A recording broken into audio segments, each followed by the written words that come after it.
महान वैज्ञानिक Albert Einstein ने एक बार कहा था, हमें समस्याओं को उसी सोच के स्तर पर रहकर हल करने की कोशिश नहीं करनी चाहिए जिस पर हमने उन्हें बनाया है।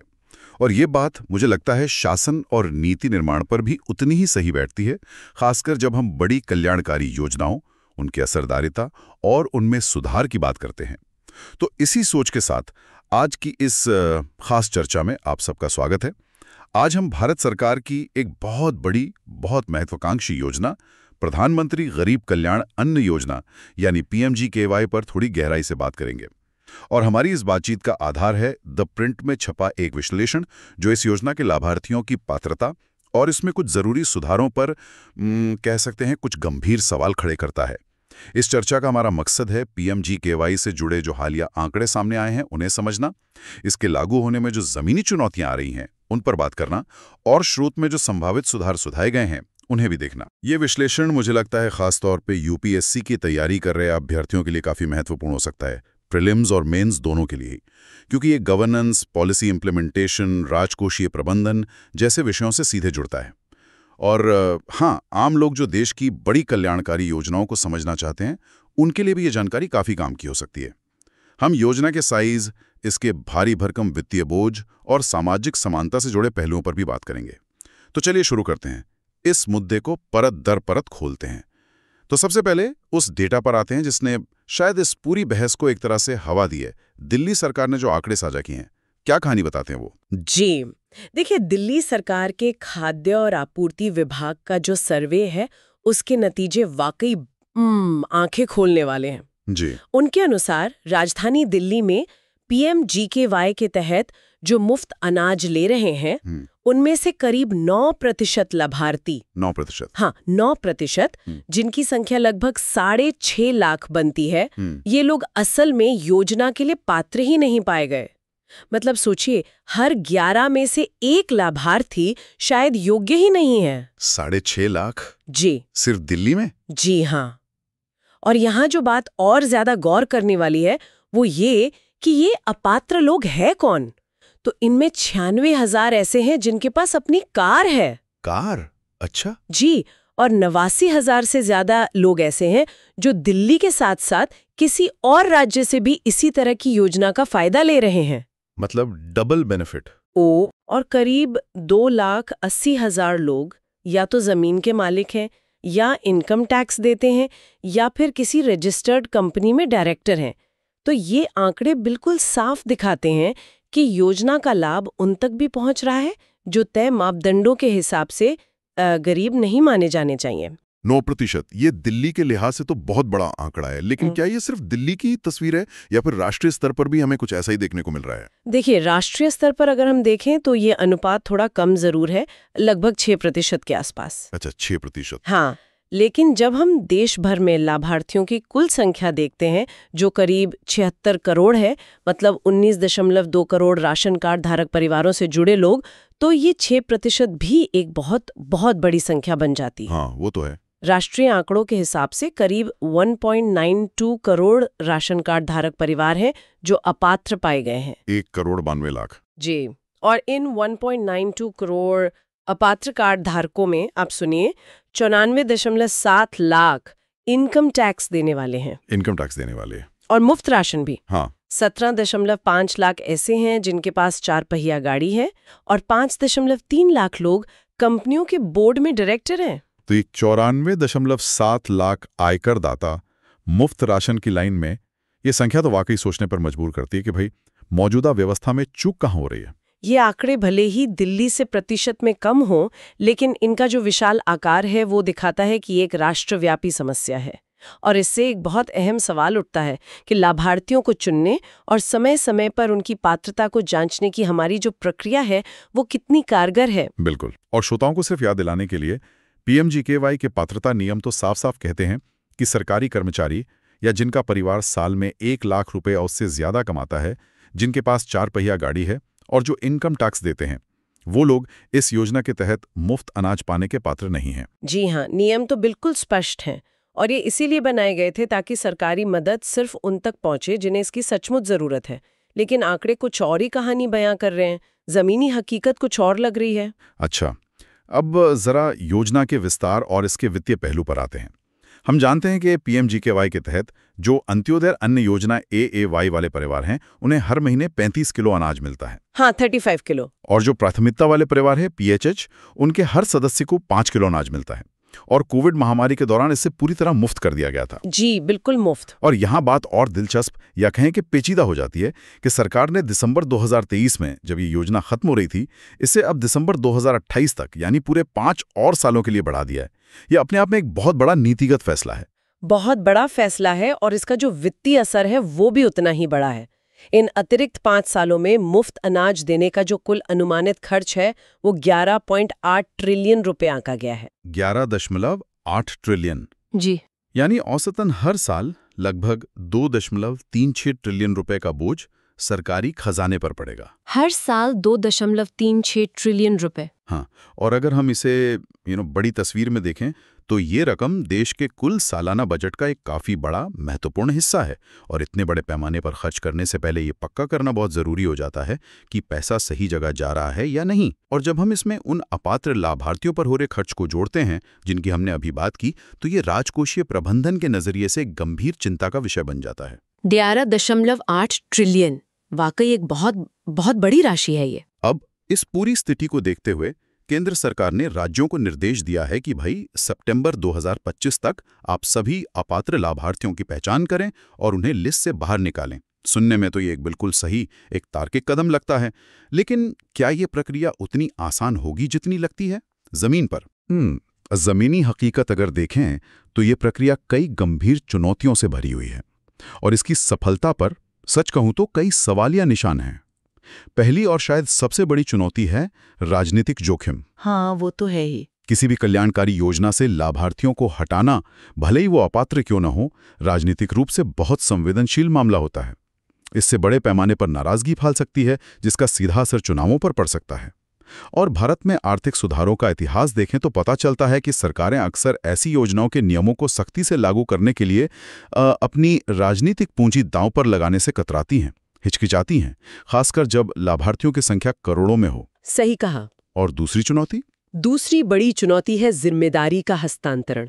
मतलब आप देखिए, योजना की घोषणा करना, उसे 5 साल के लिए बढ़ाना, इसका श्रेय तो केंद्र सरकार ने लिया। हाँ बिल्कुल। लेकिन अब लिस्ट को साफ करने का जो मुश्किल और अलोकप्रिय काम है वो राज्यों के कंधों पर डाल दिया गया है।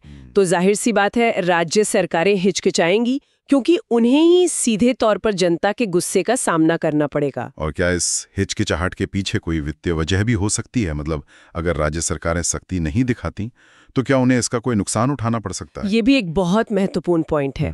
अभी तक ये साफ नहीं है कि अगर राज्य सरकारें जो तय सीमा है यानी सितंबर 2025 तब तक अपात्रों को हटाने में नाकाम रहती हैं, तो क्या उन पर कोई वित्तीय जुर्माना लगाया जाएगा या उन्हें इस अतिरिक्त खर्च का बोझ खुद उठाना पड़ेगा? ये जो अनिश्चितता है ये भी उनकी तरफ से कार्रवाई में ढिलाई का एक कारण बन सकती है। और इसके अलावा एक और दिलचस्प पेच है जो स्थिति को और भी ज्यादा उलझा देता है, वो है नई आयकर व्यवस्था का प्रभाव। अच्छा, वो कैसे? देखिए, अप्रैल 2025 से जो नई टैक्स रिजीम लागू होने वाली है उसमें कहा जा रहा है कि 12 लाख रुपए तक की सालाना आय वालों को भी प्रभावी रूप से आयकर से छूट मिल सकती है, रिबेट वगैरह के कारण। हाँ, सुना है। अब यहाँ एक विरोधाभास देखिए, वो 94 लाख राशन कार्ड धारक जो पिछले साल तक इनकम टैक्स देने की वजह से अपात्र माने जा रहे थे, उनमें से एक बड़ा हिस्सा अब शायद तकनीकी रूप से टैक्स के दायरे से बाहर हो जाएगा। तो क्या इसका मतलब ये होगा कि वो फिर से मुफ्त अनाज के लिए पात्र बन जाएंगे? अरे, ये तो गजब की स्थिति हो जाएगी, है ना? ये दिखाता है कि कैसे एक नीतिगत बदलाव किसी दूसरी योजना के लक्ष्यों और उसके क्रियान्वयन को कितने अनअपेक्षित तरीके से प्रभावित कर सकता है। ये तो वाकई एक अनअपेक्षित परिणाम है। इससे तो अपात्रों की पहचान करना और भी मुश्किल हो जाएगा। क्या कोई और व्यवहारिक कारण भी है जो इस सफाई अभियान को धीमा कर सकता है? हाँ, एक और बहुत अहम व्यवहारिक पहलू है, वो है मामूली वित्तीय लाभ बनाम बड़ी राजनीतिक लागत का गणित। अच्छा, मतलब ये कि अनुमान लगाया गया है कि अगर सभी अपात्र लाभार्थियों को हटा भी दिया जाए, मान लीजिए हटा दिया, तो इससे सालाना केवल लगभग 14,000 करोड़ रुपए की बचत होगी।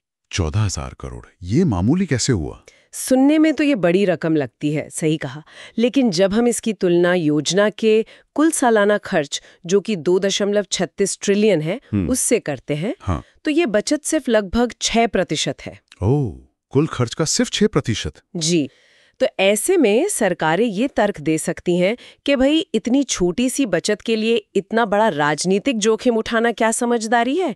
इस संतुलन में हो सकता है कि कार्रवाई न करने या उसे टालने का पड़ला भारी हो जाए। ठीक है, तो ये चुनौतियां तो वाकई काफी गंभीर लग रही हैं और ये भी साफ है कि सिर्फ निर्देश दे देना काफी नहीं है। तो फिर समाधान क्या है? चलिए अब स्रोत यानी द प्रिंट के विश्लेषण में जो विकल्प सुझाए गए हैं उन पर नजर डालते हैं।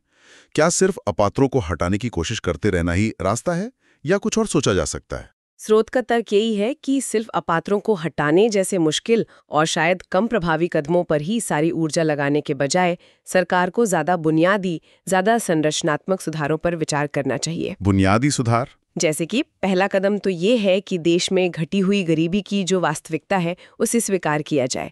भारत कोविड संकट के आर्थिक असर से अब काफी हद तक उबर चुका है और सरकार के अपने जो बहुआयामी गरीबी सूचकांक MPI के आंकड़े हैं, हाँ, RPI, जो सिर्फ आय नहीं बल्कि शिक्षा, स्वास्थ्य जैसे कई मानकों पर गरीबी को मापता है, उसके अनुसार भी देश में गरीबों की संख्या अब लगभग 21 करोड़ रह गई है। 21 करोड़? जी, तो ऐसे में 76 करोड़ से ज्यादा लोगों को मुफ्त अनाज देने का जो औचित्य शायद महामारी के चरम पर था, वो अब उतना मजबूत नहीं रहा। योजना को और ज्यादा लक्षित यानी टारगेटेड बनाने की जरूरत है। तो क्या स्रोत ये कह रहा है कि योजना का दायरा ही कम कर देना चाहिए, लाभार्थी कम कर देने चाहिए? हाँ, एक प्रमुख सुझाव यही है। एक विकल्प ये हो सकता है कि योजना को सिर्फ अंत्योदय अन्न योजना AAY के लाभार्थियों तक ही सीमित कर दिया जाए। अच्छा, सिर्फ AAY? हाँ, जैसा हमने पहले बात की थी, PMGKY के कुल 76 करोड़ लाभार्थियों में से लगभग 8.1 करोड़ AAY श्रेणी में आते हैं, जिन्हें समाज का सबसे गरीब तबका माना जाता है। अगर योजना सिर्फ इन 8.1 करोड़ लोगों पर ही केंद्रित हो तो ये सरकारी संसाधनों का कहीं ज्यादा प्रभावी इस्तेमाल होगा और सही मायने में गरीबों की मदद करेगा। लेकिन जाहिर है इससे एक बहुत बड़ा सवाल उठता है, क्या सरकार करीब 68 करोड़ लाभार्थियों को योजना से बाहर करने के राजनीतिक परिणाम झेलने को तैयार होगी? ये वाकई बहुत बड़ा राजनीतिक कदम होगा।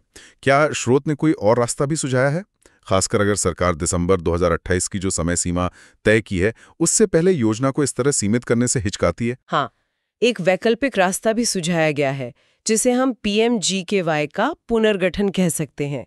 इसका मतलब ये है कि योजना दिसंबर 2028 तक जारी तो रहेगी, लेकिन उसके स्वरूप में, उसके तरीके में महत्वपूर्ण बदलाव किए जाएं ताकि वो ज्यादा व्यावहारिक बन सके और कम खर्चीली हो सके। पुनर्गठन किस तरह का? इसके तहत 2 मुख्य तरीके सुझाए गए हैं। पहला, अनाज की मात्रा को तर्कसंगत बनाना, मतलब अभी जैसे AAY परिवारों को 35 किलो और PHH सदस्यों को 5 किलो प्रतिमाह मुफ्त अनाज मिलता है। हाँ। पुनर्गठन के तहत पात्र परिवारों को मिलने वाले मुफ्त अनाज की मात्रा को शायद कुछ कम किया जा सकता है या उसे और ज्यादा तर्कसंगत बनाया जा सकता है, जरूरत के हिसाब से। अच्छा, और दूसरा तरीका? दूसरा तरीका और भी बड़ा बदलाव है, वो है नकद हस्तांतरण से प्रतिस्थापन। नकद हस्तांतरण यानी DBT? जी हाँ, डायरेक्ट बेनिफिट ट्रांसफर। एक बड़ा बदलाव ये हो सकता है कि अनाज देने की पूरी व्यवस्था को खत्म करके पात्र लाभार्थियों को अनाज की खरीद लागत के बराबर सीधा नकद उनके बैंक खाते में ट्रांसफर कर दिया जाए। योजना का नाम वही रह सकता है, उसकी अवधि दिसंबर 2028 तक भी वही रह सकती है, लेकिन वितरण का तरीका बदल जाएगा।